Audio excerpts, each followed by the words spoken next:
हिंदू धर्म के अनुसार समय 4 युगों में चलता है।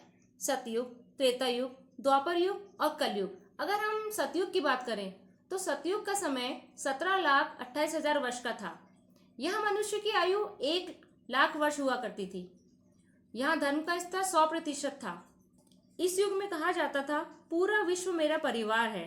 हर प्राणी एक था और एकता के सूत में बंधा हुआ था। सतयुग में सुर असुर अलग अलग लोकों में रहते थे। फिर आया त्रेता युग। त्रेता युग की समय अवधि 12,96,000 की थी। इसमें धर्म का स्तर 75% था। यहाँ मनुष्य की आयु 10,000 वर्ष की थी। इस युग में कहा जाता था, मेरा देश मेरा परिवार है, और यही आदर्श था। त्रेता युग में लोग एक ही प्लेनेट पर अलग अलग रहते थे, जैसे अयोध्या और लंका। फिर आया द्वापर युग। द्वापर युग की समय अवधि 8,84,000 वर्ष थी।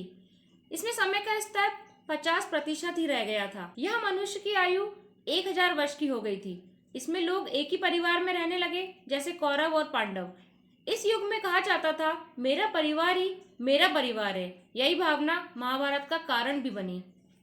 और अब है कलयुग। कलयुग की समय अवधि 4,32,000 साल बताई जा रही है। इसका धर्म का स्तर 25% ही रह गया है। यह मनुष्य की आयु औसतन 100 वर्ष की है, और कलयुग के अंत तक जब धर्म का स्तर 0% रह जाएगा, तब मनुष्य की आयु सिर्फ 12 वर्ष तक की ही होगी।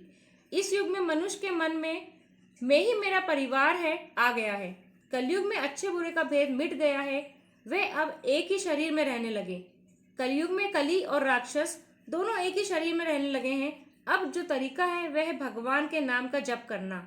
शास्त्रों में लिखा गया है कि भगवान और भगवान के नाम में कोई अंतर नहीं है। एक आशा है कि इस कलयुग में छोटा सा भी पुण्य बहुत अधिक फल देगा।